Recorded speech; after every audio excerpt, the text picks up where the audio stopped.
So, I wanted to share a little bit my thoughts about Assassin's Creed Shadows.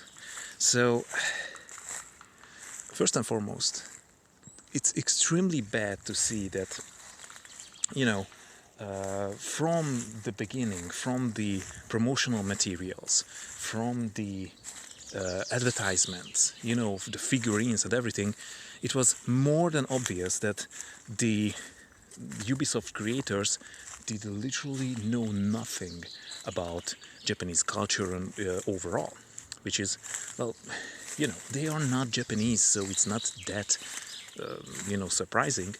However, for them, because of this, we do know for a fact that they hired a lot of, well, experts. We do know that, technically speaking, they were DEI consultants. Now, their job was to let the designers know, what is Japanese culture about, how is it working, how to represent it faithfully. Because that's the idea behind this entire historical presentation, multiculturalism and everything. The idea is faithful representation of different cultures. And, that is why these progressive people lose their minds if a white man puts up a kimono, because that's not your culture, and you should respect and faithfully adapt and watch it if you want, but you should not participate in it because it's not yours. At least that is what these people, progressives, are saying. I never met in my life a Japanese person who would offended by a foreigner wearing a kimono, as long as they are doing that respectfully and properly. On the other hand, faithful representation should be about, actual historical accuracy. I am actually quite interested how feudal Japan did work. What was the proper etiquette, how they behaved, what was their culture, their traditions as well, how did they communicate with each other. And, for that, using a foreigner, Yasuke, as the main guy is not necessarily a bad idea, because, it could give an outside perspective. From the viewpoint of an outsider, we can learn together with Yasuke the different traditions and get a more in-depth knowledge about Japanese culture. However, Ubisoft did not go this direction. They put Yasuke inside this game as he is part of this culture, as he is part of this tradition. I mean, of course, he can grow up to be in part of it, but he is still a foreigner. He's still, a black guy in Japan. He's an outsider to the end of his life, even if the groups are accepting him. So that's just the reality that, he's always going to be an outsider, because you just look at him and you know that he did not born in Japan. That's a problem in itself. But then, now we have the romance scenes as well uploaded on YouTube, and oh boy. Look, I do understand. You don't have to romance anyone in the game if you don't want to. It's completely optional and it's just there for people to have it. But again, it's more than obvious that they did put in the romance scenes for the current day audience. These are current day narratives, tropes, communication patterns, and as such. No, in feudal Japan you couldn't just sleep around. It wasn't a thing. I mean, it was an extremely dangerous thing for your good name, which is basically more valuable than your life in Japan. So, as a woman, just have casual a night together with anyone, yeah, that wasn't a thing. Especially high-ranking people, because, okay, I didn't said so far. In the game, you can have a relationship with Nobunaga's sister. Basically, the highest-ranking royalty in that time period. These women were not like modern women.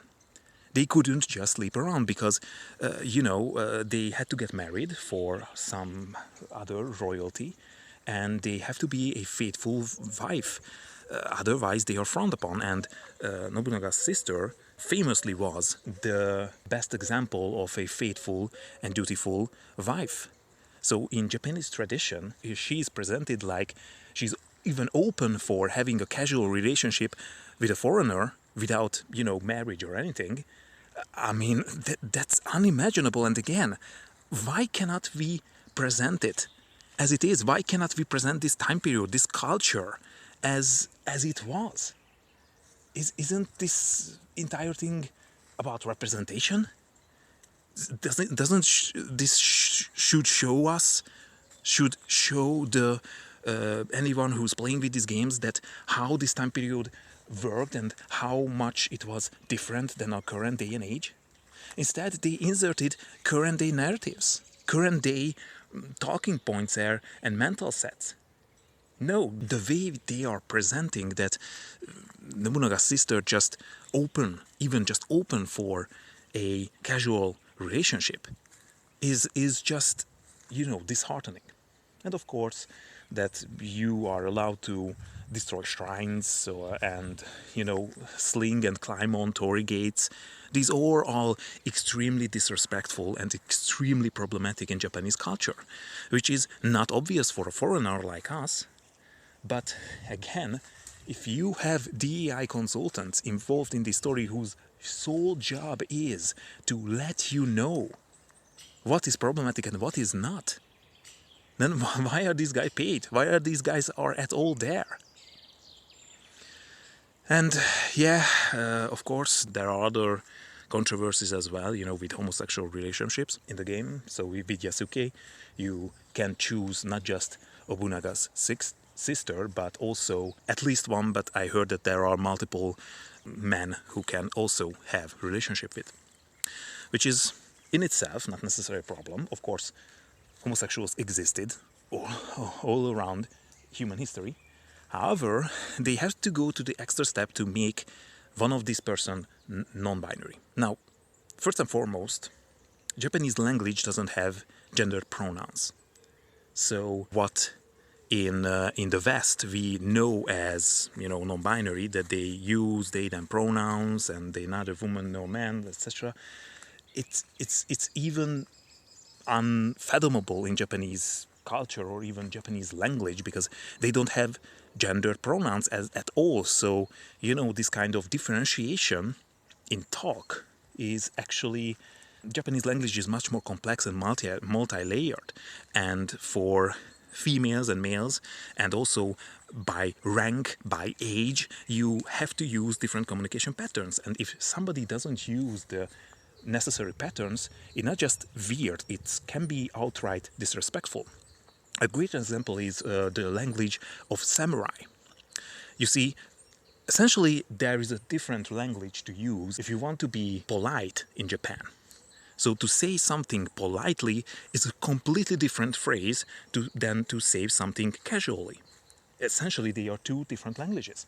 So the way how people communicate, you have to know who are you talking to, you have to know the rank, usually you know that, and you have to talk accordingly. So even casual sentence like, it is a nice day today, it can be considered as rude as swearing in front of your higher up, because you did not use the proper language. And the funny thing is that samurai has a third language, a third type of communication. You see that there is a type of communication that you can use with your higher ups, and it's highly respectful. And there is a common language which you can use with your common folk. And there is the samurai, which is a combination of talking like a common folk, but with higher up patterns. And only the samurai are allowed to communicate this way. So essentially, the samurais has their own language, at least language patterns in Japan, which only they are allowed to communicate with anyone. So if, for example, a visible foreigner start to talk with samurai talking patterns, in itself, in Japan, that would be considered extremely rude and condescending, because they wouldn't suggest that that person is actually a samurai, and they would just believe that he's using samurai speaking patterns, which is extremely rude.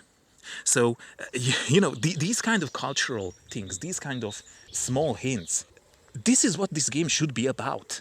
I mean, this is what the DEI experts are involved in, to show and represent that how different and how deep Japanese culture is, and how different it is from Western civilization.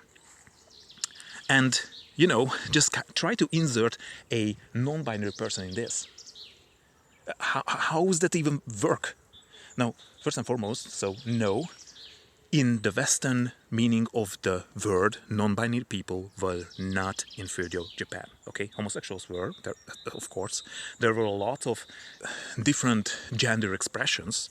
For example, flowers and pink clothes and silk clothes were extremely popular amongst men, and it's actually were representing your rank. So again, of course, they did a lot of things which we might consider weird and unmanly. And there it was completely manly and normal to do so. So again, in what sense is this person non-binary, and how is feudal Japan is actually, handling that? We can most certainly be sure that this is not authentic representation. They're not going to show in this game the true Japan, how this period of time worked, how they are related to each other. These are modern ideas, modern concepts, and modern talking points represented as authentic historical ones. And that is a great problem. Not just because it is a game which was advertised as a historically accurate depiction of the time period. Of course, there are lots of fantasy elements inserted in it, but at least the setting, the historical feudal Japan, is there, and it was like this. At least they told us that it's going to be like that, but now we do know for a matter of fact that it isn't.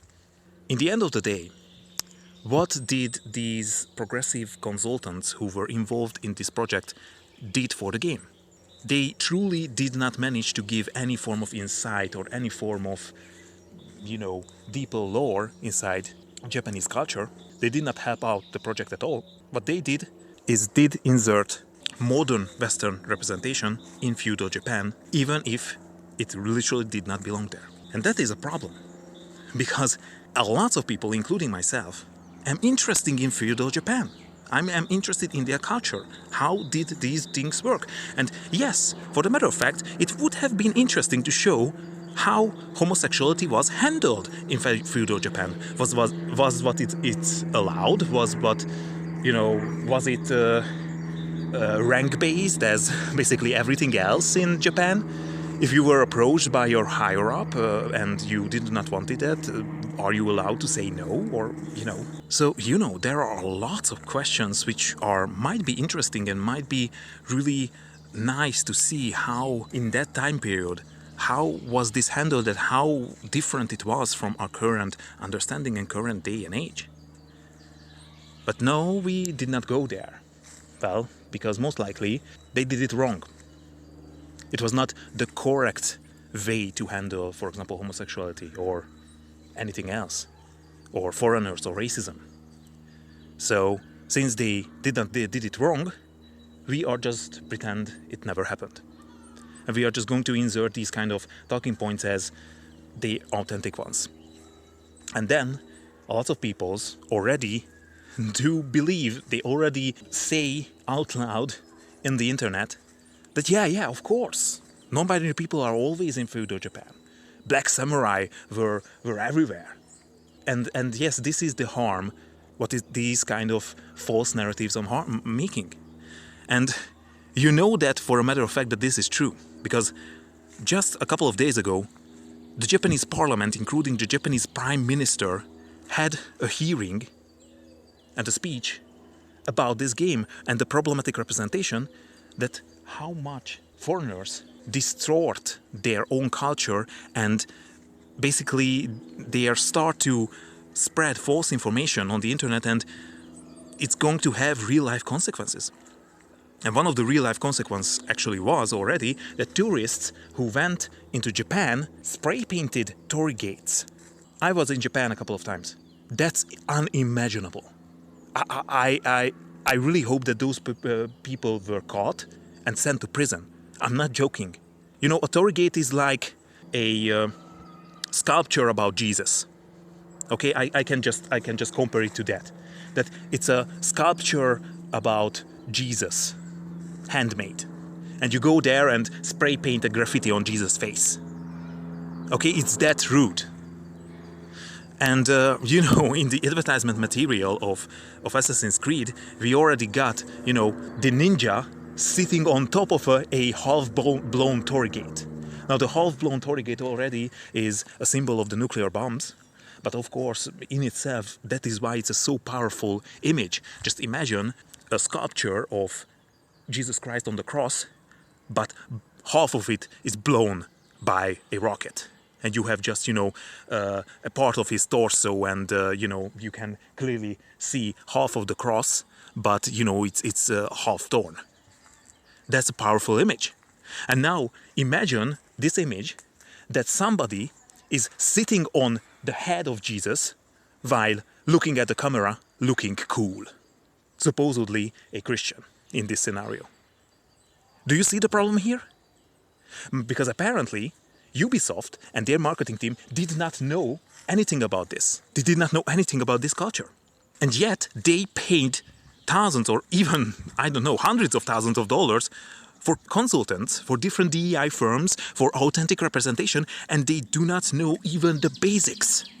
It's just astonishing. Yes, this kind of representation, this kind of misrepresentation of an entire culture has real life consequences. And it's ridiculous. Okay, whatever.